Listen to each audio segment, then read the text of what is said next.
ಸಾಯಿರಾಮ್. ಆತ್ಮೀಯ ವೀಕ್ಷಕ ಬಾಂಧವರಿಗೆಲ್ಲ ಇವತ್ತಿನ ಜೀವನಾಮೃತ ಕಾರ್ಯಕ್ರಮಕ್ಕೆ ಸ್ವಾಗತ ಸುಸ್ವಾಗತ. ವೀಕ್ಷಕರೇ, ನಿನ್ನೆ ಸಂಚಿಕೆಯಲ್ಲಿ ನಾವು ಏನೋ ಒಂದು ಕೆಲಸ ಶುರು ಮಾಡಿಬಿಡ್ತೀವಿ, ಆರಾಮಾಗಿ ಶುರು ಮಾಡಿಬಿಡ್ತೀವಿ. ಶುರು ಮಾಡೋಕ್ಕೆ ಹೋಗ್ತಾ ಏನೂ ತೊಂದರೆ ಇರಲ್ಲ. ಶುರು ಆದಮೇಲೆ ಕೆಲಸ ಮಾಡ್ತಾ ಮಾಡ್ತಾ ಮಾಡ್ತಾ ರೋಗ ಬರ್ಬೋದು, ಶತ್ರುಗಳು ಸೃಷ್ಟಿಯಾಗ್ಬೋದು, ಇಲ್ಲ ಪ್ರಕೃತಿಯಿಂದನೋ ಯಾವುದೋ ರೂಪದಲ್ಲಿ ತೊಂದರೆ ಆಗಿ ಆ ಕೆಲಸಗಳು ಹಂಗಂಗೆ ನಿಂತೋಗ್ಬಿಡುತ್ತದೆ. ಅದಕ್ಕೆ ಕಾರಣ ಏನು, ಅದಕ್ಕೆ ಪರಿಹಾರ ಏನು ಅನ್ನೋ ಒಂದು ವಿಚಾರನ ನಾನು ನಿನ್ನೆ ಸಂಚಿಕೆಯಲ್ಲಿ ತಿಳಿಸ್ಕೊಟ್ಟಿದ್ದೆ. ಇವತ್ತು ಒಂದು ವಿಶೇಷವಾದಂಥ ಸಬ್ಜೆಕ್ಟು ಸಂಚಿಕೆ ಏನಪ್ಪ ಅಂತಂದರೆ, ನನಗೆ ಮಲ್ಕೊಂಡಿದ್ದಾಗ ಸುಮಾರು ಒಂದು ಗಂಟೆ ದಾಟಿದ ಮೇಲೆ, ಮಧ್ಯರಾತ್ರಿ 1 ಗಂಟೆ ಆದಮೇಲೆ ನನಗೆ ಸತ್ತಿರೋರೇ ಕಾಣ್ತಾರೆ ಕನಸಲ್ಲಿ. ಯಾರ್ಯಾರು ಸತ್ತೋಗಿದ್ದಾರೋ ಅವರೆಲ್ಲ ಕಾಣ್ತಾರೆ. ಸತ್ತಿರೋರು ಕನಸಲ್ಲಿ ಕಂಡಾದಮೇಲೆ ನೆಕ್ಸ್ಟ್ ಡೇ ಬೆಳಗ್ಗೆ ನಾನು ಹುಷಾರು ತಪ್ಪಿಬಿಡ್ತೀನಿ. ಕನಸಲ್ಲಿ ಸತ್ತೋಗಿರೋರೇ ಕಾಣೋದು. 1 ಗಂಟೆ ರಾತ್ರಿ ಮಧ್ಯರಾತ್ರಿ 1 ಗಂಟೆ ಆದಮೇಲೆ ಸೂರ್ಯ ಉದಯ ಆಗೋಕ್ಕೆ ಮುಂಚೆ ಕೆಲವರಿಗೆ ಕನಸಲ್ಲಿ ಸತ್ತೋಗಿರೋರು ಕಾಣ್ತಾರೆ. ಕಂಡಾಯಿತು, ನೋಡಿಬಿಟ್ರು ಸತ್ತೋಗಿರೋರು, ಅವ್ರ ಅಪ್ಪ ಅಮ್ಮ ಸತ್ತೋಗಿರೋರು ಕಾಣ್ತಾರೆ, ಅಕ್ಕ ತಂಗಿರು ಸತ್ತೋಗಿರೋ ಅವ್ರು ಕಾಣ್ತಾರೆ. ಯಾರ್ಯಾರು ಸತ್ತೋಗಿದ್ದಾರೋ ಅವ್ರಿಗೆ ಗೊತ್ತಿರೋ ಅಂಥವ್ರು ಅವರೆಲ್ಲರೂ ಆಗ ಕಾಣ್ತಾ ಇರ್ತಾರೆ ಕನಸಲ್ಲಿ. ಇದು ಒಂದು ಸಲ ಅಲ್ಲ, ಪದೇ ಪದೇ ಮಲ್ಕೊಂಡಾದಾಗ ರಾತ್ರಿ ಹೊತ್ತು ಕನಸಲ್ಲಿ ಸತ್ತಿರೋರೇ ಕಾಣ್ತಾರೆ, ಸತ್ತೋಗಿರೋರೇ ಕಾಣ್ತಾರೆ. ಅಯ್ಯೋ ನನ್ನ ಭ್ರಮೆ ಆಯಿತು ಅಂದ್ಬಿಟ್ಟು ಬಿಟ್ಬಿಟ್ರೆ ಅಥವಾ ಅದನ್ನು ಮರ್ತುಬಿಟ್ರೆ, ಇವತ್ತು ಕನಸಲ್ಲಿ ಸತ್ತಿರೋರು ಕಂಡ್ರೆ ನಾಳೆ ಸಾಯಂಕಾಲಷ್ಟೊಳಗೆ ನನಗೆ ಜ್ವರ, ಚಳಿ ಸಿಕ್ಕಾಪಟ್ಟೆ ಚಳಿ, ಇವೇನು ವಿಪರೀತ ಜ್ವರ. ಡಾಕ್ಟ್ರ್ ಹತ್ರ ಕರ್ಕೊಂಡೋಗಿ ತೋರಿಸಿದಾಗ ಬ್ಲಡ್ ಟೆಸ್ಟ್ ಮಾಡಿಸ್ತಾರೆ. ನೀರಿಂದ ಬಂತಾ, ಇಲ್ಲ ನೀರು ಕುಡ್ದಿಂದ, ಊಟದಿಂದ ಬಂತಾ, ಫುಡ್ ಪಾಯ್ಸನ್ ಆಯಿತಾ, ಬೇರೆ ಏನು ಪ್ರಾಬ್ಲಮ್ ಇದೆ ನೋಡಿದಾಗ WBC white blood cells, RBC red blood cells, ಎಲ್ಲ ಪ್ಲೇಟ್ಲೆಟ್ಸ್ ಕೌಂಟ್ಸು, ಹೆಮೋಗ್ಲೋಬಿನ್ ಎಲ್ಲ ಲಿವರಲ್ಲಿ ನೋಡಿದ್ರು. ಲಿವರಲ್ಲಿ ಇನ್ಫ್ಲಮೇಷನ್ ಇದೆಯಾ, ಲಿವರಲ್ಲಿ ಡ್ಯಾಮೇಜ್ ಆಗಿದೆಯಾ ಅಂತ ಕಂಡುಹಿಡಿಬೇಕು ಅಂದರೆ ಲಿವರಲ್ಲಿ ಈ SGOT SGPT ಟೆಸ್ಟ್ ಮಾಡ್ತಾರೆ ಲ್ಯಾಬಲ್ಲಿ ಬ್ಲಡ್ ಟೆಸ್ಟ್ ಮಾಡುವಾಗ. ಈ SGOT SGPT ಟೆಸ್ಟ್ ಮಾಡಿದಾಗ ಲಿವರ್ ಫ್ಯಾಟಿ ಲಿವರ್ ಇಲ್ಲ, ಲಿವರಲ್ಲಿ ಇನ್ಫ್ಲಮೇಷನ್ ಇಲ್ಲ, ಲಿವರಲ್ಲಿ ಏನೇ ಡ್ಯಾಮೇಜ್ ಇಲ್ಲ, ಮತ್ತು ಚಳಿ ಜ್ವರ ಬರ್ತಿದೆ. ಡಾಕ್ಟ್ರು ಚಳಿ ನಿಲ್ಲಕ್ಕೆ ಒಂದು ಸ್ವಲ್ಪ ಮೆಡಿಸಿನ್ ಕೊಡ್ತಾರೆ, ಜ್ವರ ಹೋಗೋಕ್ಕೆ ಒಂದು ಇಂಜೆಕ್ಷನ್ ಕೊಡ್ತಾರೆ. ಒಂದು ಇಂಜೆಕ್ಷನ್ ಕೊಟ್ಬಿಟ್ಟು ಈ ಮಾತ್ರೆ ತೊಗೊಳ್ಳಿ 3 ದಿವಸ ಸರಿ ಹೋಗುತ್ತೆ ಅಂತೇಳಿ 3 ದಿನ ಮಾತ್ರೆ ತೊಗೊಂಡ್ರು, ಸರಿ ಹೋಯಿತು. ಮತ್ತೆ ಅದೇ ಕನಸು, ಸತ್ತಿರೋರೇ ಕಾಣ್ತಾರೆ. ಈಗ ಮೊನ್ನೆ ಗೊತ್ತಿರೋಲ್ಲ ಕಂಡ್ರು, ಪರಿಚಯ ಇಲ್ಲ, ಯಾರ್ಯಾರೋ ಸತ್ತೋಗಿದ್ದಾರೆ, ಹೆಣ ಇಟ್ಕೊಂಡಿದ್ದಾರೆ, ಹೆಣ ಮುಂದೆ ಕೂತ್ಕೊಂಡು ಗೊಳೋ ಅಂತ ಅಳ್ತಾ ಇದ್ದಾರೆ. ಆ ಕನಸು ಬಂತು. ಯಾವುದೋ ದೂರದ ವ್ಯಕ್ತಿ, ಎಲ್ಲೋ ಒಂದು ಸಲ ನೋಡಿದ್ವಿ, ಎಲ್ಲೋ ಒಂದು ಕಡೆ ನೋಡಿದ್ವಿ, ಅವನು ಸತ್ತೋಗಿದ್ದಾನೆ, ಕನಸಲ್ಲಿ ಬರ್ತಾ ಇದೆ. ಪುನಃ ದಡ್ಡಂತ ಎದ್ದೋಳೋದು, ನಿದ್ದೆ ಹೊಟ್ಟೋಯ್ತು, ಅಯ್ಯೋ ನನಗೆ ನಿದ್ದೆ ಹೋಯ್ತಲ್ಲ, ಕನಸಲ್ಲಿ ಬರೀ ಸತ್ತಿರೋರೇ ಕಾಣ್ತಾರೆ, ಈ ನೋಡ್ತಾ ನನಗೆ ಭಯ ಆಗಿ ನನಗೆ ನಿದ್ದೆನೇ ಬರ್ತಿಲ್ಲ ಅಂಥೇಳಿ ನಿದ್ದೆಗೆ ಹೊಟ್ಟೋಯ್ತು. ಮಲಗಿರ್ತಾನೆ ಕನಸು ಕಾಣೋದು, ಮಲಗಲ್ಲ. ಇಲ್ಲಾಂದರೆ ರಾತ್ರಿ 2 ಗಂಟೆ ತನಕ ಮೊಬೈಲ್ ನೋಡೋದು, TV ಆನ್ ಮಾಡಿಬಿಡ್ತು, ರಾತ್ರಿ 2 ಗಂಟೆ ತನಕ ಪಿಕ್ಚರು ಅದು ಇದು ನೋಡಿ ಕಾಲ ಕಳೆದು 3 ಗಂಟೆ 4 ಗಂಟೆ ಮೇಲೆ ಮಲ್ಕೊಳ್ಳೋದು. 3 ಗಂಟೆ ಕಳೆದ ಮೇಲೆ ಕನಸು ಬರೋದಿಲ್ಲ. ಹಾಗಂತ ಎಷ್ಟೊತ್ತು ಮಲಗೋದು, ಕೆಲ್ಸಕ್ಕೆ ಹೋಗಬೇಕು, ಮನೆ ಕೆಲಸ ಮಾಡಬೇಕು. ಮಲಗಿದ್ರೆ ಇದೊಂದು ಗೋಳು, ಮಲಗಲಿಲ್ಲ ಅಂದರೆ ನಿದ್ದೆ ಹೊಟ್ಟೋಗುತ್ತೆ, ನಿದ್ದೆ ಮಾಡಿಲ್ಲ ಅಂದರೆ ಆ ದಿನ ಪೂರ್ತಿ ಏನು ಕೆಲಸ ಮಾಡೋಕ್ಕಾಗಲ್ಲ, ಆಫೀಸಲ್ಲೇ ಆಗಲಿ ಮನೆಯಲ್ಲೇ ಆಗಲಿ. ಇದೇ ಥರ ಅವರು 1 ತಿಂಗಳು ಕಾಲ ಕಳೆದುಬಿಟ್ರು, 1 ತಿಂಗಳು ನಿದ್ದೆಗೆಟ್ಟಿದ್ದಾರೆ ಅಂತ ಅರ್ಥ ಮಾಡ್ಕೊಳ್ಳಿ. ಅವರಿಗೆ ಇನ್ಸೋಮಿಯಾ, ಅನಿದ್ರತೆ ಪಕ್ಕ ಬಂದುಬಿಡ್ತು. ಆ ನಿದ್ದೆ ಬರಲಿಕ್ಕೋಸ್ಕರ ಒಂದು 5-6 ಮಾತ್ರೆಗಳನ್ನ ನುಂಗಕ್ಕೆ ಶುರು ಮಾಡೋದು, ಸ್ಲೀಪಿಂಗ್ ಟ್ಯಾಬ್ಲೆಟ್ಸ್. ಯಾಕೆಂದರೆ ಮೆಲೋಟಿನಿನ್ ಅನ್ನೋ ಹಾರ್ಮೋನು ನಿದ್ದೆ ಬರಲಿಕ್ಕೆ ನಮಗೆ ಏರ್ಪಾಟ್ ಮಾಡುತ್ತೆ. ಅದು ಉತ್ಪತ್ತಿ ಯಾವಾಗ, ರಾತ್ರಿ ಹೊತ್ತು ಸೂರ್ಯ ಮುಳುಗಿದ ಮೇಲೆ, ಭೂಮಿಲಿ ಹೀಟು ಕಮ್ಮಿ ಆದಮೇಲೆ, ಭೂಮಿ ತಣ್ಣಗಾಗೋದು ಯಾವಾಗ, ಚಂದ್ರ ಬಂದಾಗ ನಮಗೆ ನೈಟ್ ಟೈಮಲ್ಲಿ ಕೆಲವು ಹಾರ್ಮೋನ್ಸ್ ಪ್ರೊಡಕ್ಷನ್ ಆಗುತ್ತೆ ನಮ್ಮ ಪೀನ ಮತ್ತು ಪಿಟ್ಯೂಟರಿ ಗ್ಲ್ಯಾಂಡಿಂದ. ಅದಕ್ಕೆ ಮೆಲೋಟೋನಿನ್ ಅಂತ ಒಂದು ಹಾರ್ಮೋನ್, ಆ ಹಾರ್ಮೋನು ನಮಗೆ ನಿದ್ದೆ ಗಾಢವಾಗಿ ನಿದ್ದೆ ಬರಲಿಕ್ಕೆ ಮಾಡ್ತದೆ. ಈಗ ಅದು ಬರ್ತಿಲ್ಲ, ಸ್ಲೀಪಿಂಗ್ ಟ್ಯಾಬ್ಲೆಟ್ಸ್ ತೊಗೋಬೇಕು, ಮೆಲೋಟಿನ್ ಹಾರ್ಮೋನ್ನ ಪ್ರೊಡಕ್ಷನ್ ಮಾಡಿ ನಿದ್ದೆ ಮಾಡಬೇಕು. ನಿದ್ದೆ ಮಾಡ್ತೀನಿ ಅಂದರೆ ಕನ್ಸಲ್ಲಿ ಕೆಟ್ಟು ಸತ್ತು ಇರೋಲ್ಲ ಶುರು ಮಾಡ್ಕೊಂಡ್ಬಿಡ್ತಾರೆ ಬರೋದಕ್ಕೆ. ಹೀಗಾಗಿ ನಾನು ನಿದ್ದೆ ಮಾಡಲಾ ಬೇಡವಾ? ಇದು ಯಾವ ಏಜಿಗೆ ಬರ್ತಿದೆ? ಮದುವೆ ಆಗಿ ಮಕ್ಕಳಾಗಿರೋರಿಗೆ ಇದು ಜಾಸ್ತಿ ಬರ್ತಾ ಇದೆ ಕನಸು. ಮದುವೆ ಆಗಿದೆ ಮಕ್ಕಳಾಗಿರೋರಿಗೆ ಇದು ಯಾವಾಗ, ಇದು ತೀವ್ರತೆ ಎಷ್ಟು, ಇದರ ಡೆನ್ಸಿಟಿ ಎಷ್ಟು? ಹುಣ್ಣಿಮೆ ಅಮಾವಾಸ್ಯೆ ಜಾಸ್ತಿ, ಹುಣ್ಣಿಮೆ ಹಿಂದೆ, ಹುಣ್ಣಿಮೆ ಆದಮೇಲೆ, ಅಮಾವಾಸ್ಯೆ ಮುಂಚೆ, ಅಮಾವಾಸ್ಯೆ ಆದಮೇಲೆ ಇನ್ನೂ ವಿಪರೀತವಾಗಿ ಬರ್ತಾಗ. ಹುಣ್ಣಿಮೆ ಅಮಾವಾಸ್ಯೆ ಬಂತು ಅಂದರೆ ಅವ್ರಿಗೆ ಮೈಯೆಲ್ಲ ಜುಮ್ಮನತ್ತೆ, ಯಾಕಾದ್ರೂ ಹುಣ್ಣಿಮೆ ಬರ್ತದೋ, ಯಾಕಾದ್ರೂ ಅಮಾವಾಸ್ಯೆ ಬರ್ತದೋ. ಯಾಕೆಂದರೆ ಸತ್ಯರೋಲ್ಲ ಒಳ್ಳೆ ಹಿಂಡ ಕಣ್ಣು ಕಾಣ್ತಾರಲ್ಲ, ಏನು ಕತೆ ಇದು, ಏನು ಮಾಡಿದ್ದೀರು, ಏನು ಮಾಡಿದೆ, ಯಾಕೆ ಹಿಂಗೆ ಕಾಣ್ತಾ ಇದೆ? ಇದೆಲ್ಲ ವಿಮರ್ಶೆ, ಅಂದರೆ ಚಿಂತೆ ಮಾಡಿ ಮಾಡಿ ಮಾಡಿ ಚೆನ್ನಾಗಿದ್ದವ್ರು ಸಣ್ಣಕ್ಕಾಗ್ಬಿಡ್ತಾರೆ. ಅವ್ರಿಗೆ ಇನ್ನೇನು ಕಾಯಿಲ್ಲ, ನಿದ್ದೆಯಲ್ಲಿ ಸತ್ತಿರೋರು ಬರ್ತಾರೆ. ಈ ಥರ ಒಂದು ಕಾಯಿಲೆನ ಯಾವ ಡಾಕ್ಟ್ರು ಇಂಜೆಕ್ಷನ್ ಕೊಟ್ಟು, ಟಾನಿಕ್ ಕೊಟ್ಟು, ಸಿರಪ್ ಕೊಟ್ಟು, ಅಥವಾ ಯಾವ ಮೆಥಡಲ್ಲಿ ಈ ಕಾಯಿಲೆ ಕ್ಯೂರ್ ಮಾಡ್ಬೋದು ಹೇಳಿ? ಸ್ಲೀಪಿಂಗ್ ಟ್ಯಾಬ್ಲೆಟ್ಸ್ ತೊಗೊಂಡ್ರೆ ನಿದ್ದೆ ಬರಬೇಕು. ನಿದ್ದೆ ಬಂದಾಗಲೇ ಅವರೆಲ್ಲ ಬರ್ತಾರಲ್ಲ. ನಿದ್ದೆ ಬರೋಲ್ಲ ಅಂದರೂ ಓಕೆ, ಒಂದು 2-3 ಮಾತ್ರೆ ತೊಗೊಂಬಿಟ್ಟು ಮಲ್ಕೊಂಬಿಟ್ರೆ ನಿದ್ದೆ ಬರ್ಬೋದು. ನಿದ್ದೆ ಬಂದರೆ ಸಾಕು, ಗಾಢ ನಿದ್ದೆ ಬಂದರೆ ಸಾಯ್ತು, ಬಂದು ಬಳಗ ಸತ್ತಿರೋರು ಇರೋರು ಎಲ್ಲರೂ ಬಂದುಬಿಡ್ತಾರೆ ಕಡೆ. ಯಾರೋ ಜ್ಯೋತಿಷ್ಯತ್ರಕ್ಕೆ ಹೋದ್ರಂತೆ, ನಂಗೆ ಸತ್ತಿರೋರು ವಿಪರೀತ ಜನ ಕಣ್ಣು ಕಾಣ್ತಿರ್ತಾರೆ, ನಂಗೆ ನಿದ್ದೆ ಬರ್ತಿಲ್ಲ ಅಂಥೇಳಿ. ಪಿತೃದೇವತೆ ದೋಷ ಇದೆ, ಅದಕ್ಕೊಂದು ಹೋಮ ಮಾಡಬೇಕು, ಅಘೋರ ಹೋಮ, ಅಘೋರಾಸ್ತ್ರ, ಮೃತ್ಯುಂಜಯ ಹೋಮ, ನವಗ್ರಹ ಶಾಂತಿ ಮಾಡಬೇಕು ಅಂಥೇಳಿ ಒಂದು 50,000 ರೂಪಾಯಿ ಬಿಲ್ ಮಾಡಿದ್ರಂತೆ. 50,000 ರೂಪಾಯಿ ಕೊಟ್ಬಿಟ್ಟು ಹೋಮ ಮಾಡಿಸಿದ್ರು. ಹೋಮ ಮಾಡಿಸಿದ 2 ದಿನ ಚೆನ್ನಾಗಿದ್ರು. 3 ದಿನ ಆದಮೇಲೆ ಇಲ್ಲಿ ಕಣ್ಣಕ್ಕೆ ಯಾರೋ ಸತ್ತೋಗಿದ್ದಾರೆ, ಅವ್ರು ಇನ್ನೂ ಬದುಕಿದ್ದಾರೆ, ಅವರಲ್ಲಿ ಅವ್ರ ಮನೆ ಮುಂದೆ ಇನ್ನೂ ಬದುಕಿದ್ದಾರೆ. ಇವ್ರ ಕನಸಲ್ಲಿ ಮನೆ ಮುಂದಿರೋರು ಸತ್ತೋಗಿದ್ದಾನೆ, ಆದರೆ ಅವನು ಬದುಕಿದ್ದಾನೆ, ಕನ್ಸಲ್ಲಿ ಕಾಣ್ತಿದೆ. 1 ವಾರ ಆದಮೇಲೆ ಆ ಯಾರು ಮನೆ ಮುಂದೆ ಇದನ್ನಲ್ಲ, ಅವ್ನು ಸತ್ತೋಗಿರೋ ಕನ್ಸು ಕಂತಲ್ಲ, ಅವ್ನು ನಿಜವಾಗ್ಲೂ ಸತ್ತೋಗ್ಬಿಟ್ಟ. ನೋಡಿದ್ದು ಹೆಂಗಿದೆ ಇದು? ಹೋಮ ಎಲ್ಲ ಮಾಡಿದ್ಮೇಲೆ ಈ ಥರ ಕನಸುಗಳು ಶುರುವಾಯಿತು. ಬದುಕಿರೋರೆಲ್ಲ ಸತ್ತೋಗಿರ್ತಾರೆ ಕಾಣ್ತಾರೆ, ವಾರ 15 ದಿವಸ ಆದಮೇಲೆ ಬದುಕಿರೋರು ನಿಜವಾಗ್ಲೂ ಸತ್ತೋಗ್ತಾರೆ. ಅವ್ರು ಹೇಳ್ತಾರೆ, ಹೋದ ವಾರ ಇವ್ನು ಸತ್ತೋದ ಅಂತ ಕನಸು ಬಂದಿತ್ತು, ನೋಡ್ರಿ ಸತ್ತೇ ಹೋದ್ನಲ್ಲ ಅಂತ ಇವ್ರು ಹೇಳೋದು. ಹೋದ ವಾರ ಅಮ್ಮ ನನ್ನ ಕನಸು ಸತ್ತೋಗಿರೋ ಥರ ಕಂಡ್ಲು, ಈಗ ನೋಡಿದ್ರೆ ಅವ್ಳು ಸತ್ತೇ ಹೋಗೋಳಲ್ಲ ನಿಜವಾಗ್ಲೂ. ಈ ಥರ ಗಾಬರಿಯಾಗಿ ಅವ್ರಿಗೆ ಹುಚ್ಚಿಡಿಯೋದೊಂದು ಬಾಕಿ. ಹೋಮ ಮಾಡಿದ್ಮೇಲೆ ಈ ಥರ ದೋಷ ಬಂತು. ಹೋಮ ಮುಂಚೆ ಸತ್ತೋಗಿರೋರು ಕಾಣ್ತಿರುವಾಗ ಬದುಕಿರೋರು ಸತ್ತೋಗಿರ್ತಾರೆ ಕಂಡು 1 ವಾರ 10 ದಿವಸಕ್ಕೆ ಅವ್ರು ಸತ್ತೋಗ್ತಾ ಇದ್ದಾರೆ. ಇದೆಂಥ ವಿಚಿತ್ರ! ಇದಕ್ಕೆ ಯಾವ ಟಾನಿಕ್, ಇಂಜೆಕ್ಷನ್, ಟ್ಯಾಬ್ಲೆಟ್ ಕೊಡಬೇಕು? ಯಾಕೆ ಸತ್ತಿರೋರೆಲ್ಲ ಕಾಣ್ತಾರೆ? ಕಾರಣ ಏನು? ನಮ್ಮ ಗೋತ್ರದಲ್ಲಿ ಕೆಲವರು ಆತ್ಮಹತ್ಯೆ ಮಾಡ್ಕೊಂಡು ಸತ್ತೋಗಿರ್ತಾರೆ. ನಮ್ಮ ವಂಶದಲ್ಲಿ ಬೆಂಕಿ ಹಾಕೊಂಡು ಸುಟ್ಕೊಂಡಿರ್ಬೋದು, ಆಕ್ಸಿಡೆಂಟ್ ಮಾಡಿ ಸತ್ತೋಗಿರ್ಬೋದು, ರೈಲ್ವೆ ಟ್ರ್ಯಾಕಿಗೆ ಹೋಗಿ ತಲೆ ಕೊಟ್ಟು ಶರೀರ ಕೊಟ್ಟು ಸತ್ತೋಗಿರ್ಬೋದು, ಮೇಲಿಂದ ಬಿದ್ದು ಬೆಟ್ಟದ ಮೇಲಿಂದ ಕೆಳಗೆ ಬಿದ್ದು ಸತ್ತಿರ್ಬೋದು, ನೀರಿಗೆ ಬಿದ್ದು ಸತ್ತಿರ್ಬೋದು, ಹಗ್ಗ ಹಾಕೊಂಡು ನೇಣಾಕೊಂಡು ಸತ್ತಿರ್ಬೋದು. ಆತ್ಮಹತ್ಯೆ ಯಾವ್ಯಾವುದೋ ರೂಪದಲ್ಲೂ ಆಗಿರ್ತದೆ. ಈ ಥರ ದೋಷ ಇದ್ದವ್ರಿಗೆ ಅವ್ರಿಗೆ ಟೈಮ್ ಟು ಟೈಮು ವರ್ಷ ಪಿಂಡ ಪ್ರದಾನ, ತಿಳ ತರ್ಪಣ, ತಿಲ ಅಂದರೆ ಎಳ್ಳು ತರ್ಪಣ ಕೊಡದೇ ಇದ್ದರೆ, ಮತ್ತು ಆತ್ಮಕ್ಕೆ ಅತೃಪ್ತ ಆತ್ಮಕ್ಕೆ ನಾವು ಸಂತೋಷ ಪಡಿಸಿಲ್ಲ ಅಂದರೆ ಆ ಮನೆ ಯಜಮಾನ ಅಥವಾ ಮನೆ ಯಜಮಾನಿ ಅಥವಾ ಅವ್ರಿಗೆ ಯಾರ ಮೇಲೆ ಇಷ್ಟ ಇದೆಯೋ ಅವ್ರಿಗೆ ಆಗಾಗ ಕನ್ಸಲ್ಲಿ ಕಾಣ್ತಾರೆ. ಇದು ಸತ್ಯ. ನಾವೇನಾದರೂ ಅವ್ರ ಸಾವಿಗೆ ನಾವೇ ಕಾರಣ ಆಗಿದ್ದರೆ, 5 ಲಕ್ಷ ಸಾಲ ಕೊಟ್ಟಿದ್ದೀನಿ, ನೀನು ಬಡ್ಡಿ ಸಮೇತ ಸಾಲ ಕೊಡಲಿಲ್ಲ ಅಂದರೆ ನಿಂಗೆ ಚೆನ್ನಾಗಿ ಕೈಕಾಲು ಮುರಿದು ಬಿಡ್ತೀನಿ ಅಂತ ಮನೆ ಮುಂದೆ ಬಂದು ಗಲಾಟೆ ಮಾಡ್ತಿರ್ತಾನೆ. ಸಾಲ ತೀರ್ಸೋಕ್ಕಾಗ್ದೇ ನೇಣು ಹಾಕೊಂಡು ಸತ್ತೋಗ್ಬಿಡ್ತಾನೆ. ಅವ್ನು ಬೇಕು ಅಂತ ಸತ್ತಿಲ್ಲ, ಸಾಲ ತೀರ್ಸೋಕ್ಕಾಗಿಲ್ಲ, ಕಾರಣ ನನ್ನ ಬೆದರಿಕೆಯಿಂದ, ನನ್ನ ಬೆದರಿಕೆಯಿಂದ ನೇಣು ಹಾಕ್ಕೊಂಡ. ಆ ಆತ್ಮ ನನಗೆ ಆಗಾಗ ಕಾಡ್ಸುತ್ತೆ ಕನಸಲ್ಲಿ.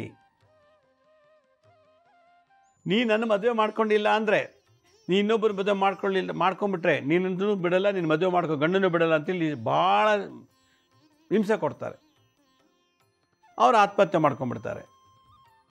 ಆ ಆತ್ಮ ನನ್ನಿಂದ ಸತ್ತಿರೋದು ಬೆದರಿಕೆಯಿಂದ, ಕೊಲೆ ಬೆದರಿಕೆಯಿಂದ. ಆ ಆತ್ಮ ಸೋಲೇನಾಗುತ್ತೆ, ನನ್ನ ಆಗಾಗ ಅಟ್ಯಾಕ್ ಮಾಡುತ್ತೆ ಕನಸಲ್ಲಿ. ಸೀದಾ ಬಂದು ಹಿಡ್ಕೊಳಕ್ಕಾಗಲಿಕ್ಕೆ ದೇಹ ಸುಟ್ಟಾಕ್ಬಿಟ್ಟಿರ್ತಾರೆ, ದೇಹನ ಊತಾಕ್ಬಿಟ್ಟಿರ್ತಾರೆ. ಆತ್ಮ ಮಾತ್ರ ಇರುತ್ತೆ, ಇನ್ನು ಮೋಕ್ಷಕ್ಕೆ ಹೋಗಿಲ್ಲ, ಮುಕ್ತಿಗೆ ಹೋಗಿಲ್ಲ, ರೀಬರ್ತ್ ಆಗಿಲ್ಲ. ಈ ವಾತಾವರಣದಲ್ಲಿರ್ತದೆ. ಆತ್ಮ ಹೆಬ್ಬೆಟ್ಟು ಗಾತ್ರದಲ್ಲಿರ್ತದೆ ಅಂತ ಗರುಡ ಪುರಾಣ ಹೇಳುತ್ತೆ. ಸತ್ತ ಆತ್ಮ ಹೆಬ್ಬೆಟ್ಟು ಗಾತ್ರದಲ್ಲಿ ಇರ್ತದಂತೆ. ಏಕೆ ದೇಹ ಸುಟ್ಟು ಹಾಕ್ಬಿಟ್ಟಿದ್ದಾರೆ, ಊತಾಕ್ಬಿಟ್ಟಿದ್ದಾರೆ. ಈ ಆತ್ಮ ಆ ರೂಪದಲ್ಲಿ ಬರ್ತಾ ಇರ್ತದೆ. ಕೆಲವರಿಗೆ ನಾವು ಭಾಳಷ್ಟು ಬೈದು ಹೊಡೆದು ಹಿಂಸೆ ಕೊಟ್ಟಿರ್ತೀವಿ, ಆ ಕಾಟಕ್ಕೆ ಸತ್ತೋಗ್ಬಿಟ್ಟಿರ್ತಾರೆ. ಆ ಬೈದಿದ್ದು ನೋವಿದ್ದು ಋಣ ಇದೆಯಲ್ಲ, ಅದು ಏನಾಗುತ್ತೆ ನಮ್ಮನ್ನು ಆಗ ಕಾಡಿಸ್ತಾ ಇರ್ತದೆ. ನಮಗೆ ಅದು ಹೆಣ್ಣಾಗಿರ್ಬೋದು ಗಂಡಾಗಿರ್ಬೋದು. ಮರ್ಡ್ರ್ ಮಾಡಿಬಿಟ್ಟಿರ್ತೀವಿ. ಮರ್ಡ್ರ್ ಮಾಡಲಿಕ್ಕೆ ನಾವು ದುಡ್ಡು ಕೊಟ್ಟಿರ್ತೀವಿ, ಸುಪಾರಿ ಕೊಟ್ಟಿರ್ತೀವಿ. ಅವ್ನು ಸಾಯಿಸ್ಬಿಟ್ಟು ಬಾರೋ, ನಿಂಗೆ 50 ಲಕ್ಷ ಕೊಡ್ತೀನಿ. ಅವ್ನು ಸಾಯಿಸ್ಬಿಟ್ಟು ಬಾರೋ, ನಿಂಗೆ 5 ಲಕ್ಷ ಕೊಡ್ತೀನಿ. ಅವನು ಸಾವಿಗೆ ಕಾರಣ ಸಾಯಿಸ್ದೋನಲ್ಲ ನಾನು, ಯಾಕಂತ ನಾನು ಹೇಳ್ದಲ್ಲ ಸುಪಾರಿ ಕೊಡ್ತೀನಿ ಬಾರಪ್ಪ ನಿನಗೆ ಅಂತೇಳಿ. ಆತ್ಮ ಸಾಯಿಸ್ದೋನು ಬರೋಲ್ಲ, ಸಾಯಿಸೋಕ್ಕೆ ಪ್ರಮೋಟ್ ಮಾಡ್ದಲ್ಲ, ಪ್ರಚೋದನೆ ಮಾಡ್ದಲ್ಲ. ಅವನ ಕನಸಲ್ಲಿ ಆಗಾಗ ಕಾಣ್ತಿರ್ತಾನೆ. ಅವನ ಕನಸು ಬಂದುಬಿಡ್ತದೆ ಅಂಥೇಳಿ ದೇವಸ್ಥಾನಕ್ಕೆ ಹೋಗಿ ಯಂತ್ರ ಕಟ್ಕೊಂಡು ಮಲ್ಕೋತಾರೆ, ಸೊಂಟಕ್ಕೆ ಯಂತ್ರ ಕಟ್ಕೋತಾರೆ, ಭಸ್ಮ ಇಟ್ಕೋತಾರೆ, ಏನೋ ಒಂದು ಪರಿಹಾರ ಮಾಡ್ತಾರೆ. ಆದರೂ ಕೂಡ ಅದರದ್ದು ಸ್ಟ್ರಾಂಗ್ ಎಷ್ಟೊತ್ತಿದೆ ಅಂತಂದರೆ ಹುಣ್ಣಿಮೆ ಅಮಾವಾಸ್ಯೆ ಸಿಕ್ಕಾಬಟ್ಟೆ ತೊಂದರೆ ಕೊಟ್ಬಿಡುತ್ತೆ. ಈ ಭಯ ಸತ್ತಿರೋರು ಕಾಣ್ತಾ ಇರೋದ್ರಿಂದ ಅವನಿಗೆ ಕೆಲಸ ಮಾಡೋಕ್ಕೆ ಆಸಕ್ತಿ ಇಲ್ಲ, ಬಿಸ್ನೆಸ್ ಮಾಡೋಕ್ಕೆ ಆಸಕ್ತಿ ಇಲ್ಲ, ಓದೋದಲ್ಲ ಆಸಕ್ತಿ ಇಲ್ಲ, ಯಾವುದರಲ್ಲೂ ನಿರಂತರವಾಗಿ ಕಾನ್ಸಂಟ್ರೇಷನ್ ಮಾಡಿ ಕೆಲಸ ಮಾಡಲಿಕ್ಕೆ ಅವನಿಗೆ ತಾಳ್ಮೆ ಸಮರ್ಥತೆ ಹೊರಟೋಗಿರ್ತದೆ. ಕಾರಣ ಭಯ. ಅದರಿಂದ ಈ ಕನಸಲ್ಲಿ ಬಂದು ನಮ್ಮನ್ನು ಪೀಡಿಸ್ತಾರಲ್ಲ, ಅದಕ್ಕಿಂತ ದೊಡ್ಡ ಪನಿಷ್ಮೆಂಟ್ ಮತ್ತೊಂದಿಲ್ಲ. ಜಾಗ ಚೆನ್ನಾಗಿಲ್ಲ ಅಂದರೆ ಬೇರೆ ರೂಮಲ್ಲಿ ಮಲ್ಕೊಳ್ಳೋಕೆ ಶುರು ಮಾಡ್ದ, ಆಗ ಇನ್ನೂ ಜಾಸ್ತಿ. ಅವನು ಯಾರೋ ಒಬ್ಬ 5 ಲಕ್ಷ ಸಾಲ ಕೊಟ್ಟಿದ್ದ, ನಾನು 5 ಲಕ್ಷ ಸಾಲ ಕೊಟ್ಟಿದ್ದೆ. ಒಬ್ಬರಿಗೆ ನಾನು 5 ಲಕ್ಷ ಸಾಲ ಕೊಟ್ಟಿದ್ದೆ, ಅವನು ಕೊಡಲಿಲ್ಲ. ನಾನು ಸತ್ತೋಗ್ಬಿಡ್ತೀನಿ. ನಾನೇನು ಮಾಡ್ತೀನಿ, 5 ಲಕ್ಷ ಅವನ ಹತ್ತಿದೆಯಲ್ಲ, ದಿನ ಅವ್ನು ಕನ್ಸ್ಕೋಗಿ ಹಿಂಸೆ ಮಾಡೋದು ನಾನು. ಅವನು ನಿದ್ದೆ ಮಾಡೋಕ್ಕೆ ಬಿಡಲ್ಲ, ಯಾಕೆ ನಾನು 5 ಲಕ್ಷ ಕೊಟ್ಟಿಲ್ವಲ್ಲ ಅವನು ಆಗೋಗೋದು. ಅದನ್ನು ಹುಣ್ಣಿಮೆ ಅಮಾವಾಸ್ಯಲ್ಲಂತೂ ಸಿಕ್ಕಾಬಟ್ಟೆ ಟಾರ್ಚರು. ಆ ಕನಸಲ್ಲಾಗೋ ಘಟನೆ ಇದೆಯಲ್ಲ, ಹೇಳಿದ್ರೆ ರೋಮಾಂಚನ. ಎಂಥ ರೋಡಿ ಕೂಡ ಎದ್ದುಕೊಂಡ್ಬಿಡ್ತಾನೆ, ಎಷ್ಟೊಂದೆಲ್ಲ ಕೊಲೆ ಮಾಡಿದ್ದಾನೆ, ಆದರೂ ಅವನಿಗೆ ಕನಸಲ್ಲಿ ಬರೋದೇ ಇದೆಲ್ಲ ನೋಡಿದ್ರೆ ಅವ್ನಿಗೆ ಭಯ ಬಂದುಬಿಡುತ್ತೆ. ಯಾಕೆ ಅಂತೇಳಿ ಅವನು ಎಲ್ಲ ಥರ ಡಾಕ್ಟ್ರ್ ಹತ್ರ ಹೋದಾಯಿತು, ಡಾಕ್ಟ್ರ್ ಇದಕ್ಕೆ ಔಷಧಿನೇ ಇಲ್ಲ ಅಂದು ಮನೋವೈದ್ಯರ ಹತ್ರ ಹೋದ, ಒಳ್ಳೆ ಸ್ಲೀಪಿಂಗ್ ಟ್ಯಾಬ್ಲೆಟ್ಸ್ ಕೊಟ್ಟರು. ಬಂಡೆ ಕಾಳೆಮ್ಮ ಹತ್ರ ಹೋಗದೆ ಯಂತ್ರ ಹಾಕ್ಸ್ಕೊಂಬಂದ, ಆಂಜನೇಯನ ದೇವಸ್ಥಾನಕ್ಕೆ ಹೋದ, ಎಲ್ಲ ದೇವಸ್ಥಾನಕ್ಕೆ ಹೋಗಿ ಬಂದ್ರೂ ಕೂಡ ಯಾವ ದೇವತೆಗಳು ಅವನಿಗೆ ಸರಿಯಾಗಿ ನೋಡ್ತಾ ಇಲ್ಲ. ಯಾಕೆಂದರೆ ನೀವು ಮಾಡಿರೋದೇ ಅನ್ಯಾಯ, ಅದಕ್ಕೆ ಬದುಕಿದ್ದಾಗ ಕೊಡೋ ಹಿಂಸೆ ಸತ್ತ ಮೇಲೆ ಅವರು ಕನಸಲ್ಲಿ ರೀತಿ ಹಿಂಸೆ ಕೊಡ್ತಾ ಇದ್ದಾರೆ. ಈ ಥರ ಏನಾದರೂ ಪರಿಹಾರ ಮಾಡ್ಕೊಂಡಿಲ್ಲ ಅಂದರೆ ಹಾಸಿಗೆ ಮೇಲೆ ಮಲಮೂತ್ರ ಮಾಡ್ಕೊಂಡ್ಬಿಡ್ತಾರೆ. ಅವನು ಯಾವ ಏಜನೇ ಆಗಿರಲಿ. ನಿಶಕ್ತಿ, ಸೋಡಿಯಮ್ಮು, ಪೊಟ್ಯಾಷಿಯಮ್, ಮ್ಯಾಗ್ನೀಷಿಯಮ್ಮು, ಎಲೆಕ್ಟ್ರೋಲೈಟ್ಸ್ ಎಲ್ಲ ಕಮ್ಮಿ ಆಗಿಬಿಡ್ತದೆ. ಚಿಂತೆಯಲ್ಲಿ, ಭಯದಲ್ಲಿ ಹಾರ್ಟ್ ವೀಕ್ ಆಗುತ್ತೆ, ಉಸಿರಾಟದಲ್ಲಿ ಏರುಪೇರು ಆಗುತ್ತೆ. ಇದೆಲ್ಲ ಕೆಟ್ಟ ಕನಸಿನ ಸೈಡ್ ಎಫೆಕ್ಟ್ಸ್ ಇದು. ಯಾರಿಗೆ ಕನಸಲ್ಲಿ ಸತ್ತಿರೋರು ಪದೇ ಪದೇ ಕಾಡಿಸ್ತಾರೋ ಆ ಥರದವರು ಊಟ ಮಾಡಿ ಚೆನ್ನಾಗೆ, ಊಟ ಮಾಡಿದ ತಕ್ಷಣ ಮಲಗಬೇಡಿ, ಒಂದು 100 ಹೆಜ್ಜೆ ಹಾಕಿ ವಾಕಿಂಗ್ ಮಾಡಿ, ಊಟ ಆದ ತಕ್ಷಣ ನೀರು ಕುಡಿದ್ಬಿಡಿ. ನೀವು ಮಲಗಿದ್ದಾಗ ಮಲ್ಕೊಳ್ಳೋ ನೀರು ಕುಡಿದ್ಬಿಟ್ರೆ ನಿಮಗೆ ಎಚ್ಚರ ಮಾಡಿಸುತ್ತೆ ರಿಸರ್ಚ್ ಮಾಡಲಿಕ್ಕೆ, ಮೂತ್ರ ವಿಸರ್ಜನೆಗೆ. ಅದಕ್ಕೆ ಊಟ ಆದ ತಕ್ಷಣ ನೀರು ಕುಡಿದ್ಬಿಟ್ಟು ಚೆನ್ನಾಗಿ ವಾಕ್ ಮಾಡಿ ಆರಾಮಾಗಿ ರೀಸಸ್ಸು ಮಲಮೂತ್ರ ಎಲ್ಲ ಮಾಡಿಬಿಡಿ. ಕೈಕಾಲೆಲ್ಲ ತೊಳ್ಕೊಳ್ಳಿ, ಆರಾಮಾಗಿ ಹಾಸಿಗೆ ಮೇಲೆ ಕೂತ್ಕೊಳ್ಳಿ. ನೀವೆಲ್ಲಿ ಮಲ್ಕೋತಿರೋ ಆ ಜಾಗದಲ್ಲಿ ಒಂದು ಸಣ್ಣ ದೀಪವನ್ನು ಹಚ್ಚಿಡಿ, ತುಪ್ಪದ ದೀಪ. ಇದೇ ತಂತ್ರ. ಆದರೆ ಅದು ನಿಮ್ಮ ಹಾಸಿಗೆಗಾಗಲಿ, ದಿಮ್ಗಾಗಲಿ, ಬೆಡ್ಶೀಟ್ಗಾಗಲಿ ಟಚ್ ಆಗಬಾರ್ದು. ನಿಮ್ಮ ಬೆಡ್ಲೈಟ್ ಹಾಕಬಾರ್ದು. ಸಣ್ಣದೊಂದು ತುಪ್ಪದ ದೀಪ ನಿಮ್ಮ ಮಂತ್ರ ಹೇಳೋವರೆಗೂ ಅದು ಉರಿಬೇಕು. ಆ ತುಪ್ಪದ ದೀಪನ ದೂರದಲ್ಲಿ ಇಡಬೇಕು. ಅದು ಹಾಸಿಗೆ ಹತ್ರ ಇಡಬಾರ್ದು, ಬೆಂಕಿಗೆ ಹತ್ಕೊಂಡ್ಬಿಡ್ತದೆ. ಬೆಡ್ಶೀಟ್ ಆಗಲಿ, ದಿಂಬಾಗಲಿ ದೂರ ಇಡಬೇಕು. ದೂರ ಇಟ್ಬಿಟ್ಟು ನಾನು ಹೇಳುವಂಥ ಒಂದು ಮಂತ್ರನ ಮುದ್ರಮುಖೇನ ಮಾಡಬೇಕು. ಏನು ನೋಡಿ, ಈ ತೋರ್ಬೆರಳು ಮತ್ತು ಮಧ್ಯದ ಬೆರಳು ಎರಡೂ ಒಂದಕ್ಕೊಂದು ಪ್ಯಾಚ್ ಮಾಡಿ, ತೋರ್ಬೆರಳು ಮಧ್ಯದ ಬೆರಳು ಒಂದಕ್ಕೊಂದು ಅಂಟಿಸಿ ಜೋಡಿಸಿ, ಅದ್ರ ಮೇಲೆ ಒಂದಕ್ಕೊಂದು ಇಡಿ. ಇನ್ನು ಉಳಿದಿದ್ದ ಬೆರಳೆಲ್ಲ ಈಗ ಕ್ಲೀನಾಗಿ ಇಟ್ಕೊಳ್ಳಿ. ಹೀಗೆ ಹೆಬ್ಬೆಟ್ಟು ಮೇಲೆ ಇರಲಿ. ಒಂದು ಹೆಬ್ಬೆಟ್ಟು ಆಕಾಶ ನೋಡುತ್ತೆ, ಇನ್ನೊಂದು ಹೆಬ್ಬೆಟ್ಟು ಕೆಳಗೆ ನೋಡುತ್ತೆ. ಆಮೇಲೆ ಈ ಉಂಗುರದ ಬೆರಳು, ಕಿರು ಬೆರಳು ಅರ್ಧ ಭೂಮಿ ನೋಡುತ್ತೆ, ಅರ್ಧ ಆಕಾಶ ನೋಡುತ್ತೆ. ಈಗ ಇಟ್ಕೋಬೇಕು. ಇನ್ನೊಮ್ಮೆ ತೋರಿಸ್ತೀನಿ. ಈ ಥರ ಗನ್ ಥರ ತೊಗೊಳ್ಳಿ. ಹೆಬ್ಬೆಟ್ಟು ಆಕಾಶ ನೋಡಲಿ ಒಂದು, ಇವೆರಡು ಬೆರಳು ಸೂರ್ಯ, ಇದು ಗುರು ಮತ್ತು ಶನಿ ಎರಡೂ ಈಗ ಇಟ್ಕೊಳ್ಳಿ. ನೋಡಿ, ಈ ರೀತಿ ಮಾಡಬೇಕು. ಒಂದ್ರ ಮೇಲೆ ಒಂದು ಜೋಡಿಸ್ಬೇಕು. ಕೂತಾಗ ನಿಂತಾಗ ಇದನ್ನು ಮಾಡ್ತಿರ್ಬೇಕು. ಹೆಬ್ಬೆಟ್ಟು ಭೂಮಿ ನೋಡಲಿ, ಈ ಹೆಬ್ಬೆಟ್ಟು ಆಕಾಶ ನೋಡಲಿ, ಈ ಎರಡು ಬೆರಳು ಅರ್ಧಂಬರ್ಧ ಬೆಂಡಾಗಲಿ. ಇಲ್ಲೂ ಬೆಂಡಾಗಿದೆ, ಇಲ್ಲೂ ಬೆಂಡಾಗಿದೆ. ಆ ದೀಪದ ಬೆಳಕಲ್ಲಿ ಓಂ ಕಾತ್ಯಾಯನಾಯ ವಿದ್ಮಹೇ ಶಿವಪ್ರಿಯಾಯೇ ಚ ಧೀಮಹಿ ತನ್ನೋ ದುರ್ಗಿ ಪ್ರಚೋದಯಾತ್. ಓಂ ಕಾತ್ಯಾಯನಾಯ ವಿದ್ಮಹೇ ಶಿವಪ್ರಿಯಾಯೇ ಚ ಧೀಮಹಿ ತನ್ನೋ ದುರ್ಗಿ ಪ್ರಚೋದಯಾತ್. ಓಂ ಕಾತ್ಯಾಯನಾಯ ವಿದ್ಮಹೇ ಶಿವಪ್ರಿಯಾಯೇ ಚ ಧೀಮಹಿ ತನ್ನೋ ದುರ್ಗೆ ಪ್ರಚೋದಯಾತ್. ಶಿವಪ್ರಿಯೆ, ಶಿವನಿಗೆ ಭಾಳ ಇಷ್ಟ ಆದಂಥವಳು. ಕಾತ್ಯಾಯಿನಿ, ಸಾವೇ ಇಲ್ದದವಳು, ಯೌವನ ಚಿರ ಯೌವನ ಉಳ್ಳವಳು ಅಂಥ ದೇವಿ ದುರ್ಗಿ ನನಗೆ ಧೀಶಕ್ತಿ ಕೊಡು. ಧೀಮಹಿ ತನ್ನೋ ದುರ್ಗಿ ಪ್ರಚೋದಯಾತ್. ಇದು ದುರ್ಗಿ ಗಾಯತ್ರಿ ಮಂತ್ರ. ಇದು ದುರ್ಗಾ ಸಂಹಿತೆಯಲ್ಲಿ ದುರ್ಗತಂತ್ರಸಾರದಲ್ಲಿ ಇದೊಂದು ಗಾಯತ್ರಿ ಮಂತ್ರ ಬರ್ತದೆ. ಓಂ ಕಾತ್ಯಾಯನಾಯ ವಿದ್ಮಹೇ ಶಿವಪ್ರಿಯಾಯೇ ಚ ಧೀಮಹಿ ತನ್ನೋ ದುರ್ಗಿ ಪ್ರಚೋದಯಾತ್.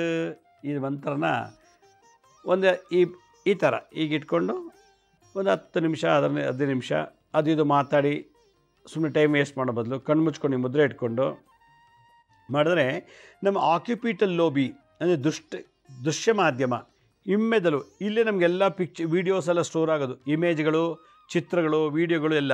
ಈ 2 ಕಿವಿಲಿ ಮೇಲ್ಭಾಗದಲ್ಲಿ ಟೆಂಪರ್ ಲೋಬಿ, ನಮ್ಮ ಶಬ್ದ, ಆಡಿಯೋ. ಇದು ವೀಡಿಯೋ, ಇದು ಆಡಿಯೋ ಸೆಕ್ಷನ್, ಬ್ರೈನು. ಇದು ವೀಡಿಯೋ ಅಂದರೆ ವೀಡಿಯೋಸು, ದೃಶ್ಯಗಳೆಲ್ಲ ಸ್ಟೋರ್ ಮಾಡೋಂಥ ಬ್ರೈನು. ಅದಕ್ಕೆ ಇಂಗ್ಲೀಷಲ್ಲಿ ಆಕ್ಯುಪಿಟಲ್ ಲೋಬಿ ಅಂತಾರೆ. ಶಬ್ದಗಳು, ನಾವು ಮಾತಾಡೋ ಶಬ್ದಗಳೆಲ್ಲ 5ನೇ ಕ್ಲಾಸಲ್ಲಿ 10ನೇ ಕ್ಲಾಸಲ್ಲಿ ಎಲ್ಲ ಥರ ಸೌಂಡ್ನ, ಆಡಿಯೋನ ಇಲ್ಲಿ temporal lobe, left to right 2 brain ಇರುತ್ತೆ. ಫ್ರಂಟಲ್ ಲೋಬಿ ರಿಯಾಕ್ಷನ್ ಮಾಡುವಂಥದ್ದು. ಆ ಬ್ರೈನ್ಗೆ ಈ ನ್ಯೂರಾನ್ಸಿಂದ ಎನರ್ಜಿ ಪಾಸಾಗಿ ಅಯಾನಿಕ್ ಕರೆಂಟ್, ಒಂದಕ್ಕೊಂದು ನ್ಯೂರಾನ್ ಟಚ್ ಆದಾಗ ಬರೋ ಅಯಾನಿಕ್ ಕರೆಂಟ್, ಅದೇ ಧೀಶಕ್ತಿ ಅದೇನು ಮಾಡುತ್ತೆ ನಮಗೆ ಅಲ್ಲಿರೋ ನೆಗೆಟಿವ್ ಎನರ್ಜಿ, ಕನ್ಸಲ್ಲಿ ಕಾಣ್ತಾರಲ್ಲ ಅವ್ರದ್ದೆಲ್ಲದೂ ತೆಗೆದಾಕತ್ತೆ. ಅಂದರೆ ಆ ಸ್ಪೇಸ್ನ ಕ್ಲೀನ್ ಮಾಡುತ್ತೆ. ಯಾವಾಗ ಸ್ಪೇಸ್ ಕ್ಲೀನ್ ಆಯಿತೋ ಕನಸೇ ಬರೋಲ್ಲ. ಯಾವಾಗ ಸ್ಪೇಸಲ್ಲಿ ದೋಷ ಇತ್ತು ಅಂದರೆ ಒಳಗಡೆ ಜಾಗದಲ್ಲಿ ನಮಗೆ ಎಲ್ಲ ಥರ ಕನಸು ಕಾಣುತ್ತೆ, ಭೂತ ವರ್ತಮಾನ ಭವಿಷ್ಯತ್ ಕಾಲ ಎಲ್ಲ. ಅದರಿಂದ ಓಂ ಕಾತ್ಯಾಯನಾಯ ವಿದ್ಮಹೇ ಶಿವಪ್ರಿಯಾಯೇ ಚ ಧೀಮಹಿ ತನ್ನೋ ದುರ್ಗಿ ಪ್ರಚೋದಯಾತ್ ಅಂತ ಹೇಳಿ ಈ ಮಂತ್ರನ ಒಂದು ಅರ್ಧ ಗಂಟೆ ಹೇಳಿಬಿಟ್ಟು ಮತ್ತೆದ್ದು ಓಡಾಡಬಾರ್ದು, ಹಾಗೇ ಮಲ್ಕೊಂಬಿಡ್ಬೇಕು. ಮಲ್ಕೊಂಡ್ರೆ ನಿಮಗೆ ನಿದ್ದೆ ಚೆನ್ನಾಗಿ ಬರುತ್ತೆ.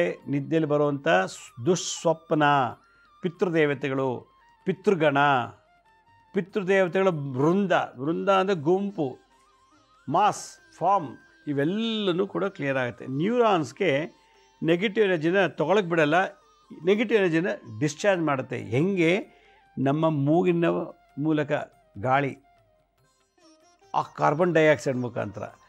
ಓಂ ಕಾತ್ಯಾಯನಾಯ ವಿದ್ಮಹೇ ಶಿವಪ್ರಿಯಾಯೇ ಚ ಧೀಮಹಿ ತನ್ನೋ ದುರ್ಗಿ ಪ್ರಚೋದಯಾತ್. ಧೀಮಹಿ ಮಹಾಪ್ರಾಣ, ಮಹಾಪ್ರಾಣ, ಧೀಮಹಿ ತನ್ನೋ ದುರ್ಗಿ ಪ್ರಚೋದಯಾತ್. ಭಾಳ ವಿಶೇಷವಾದದ್ದು.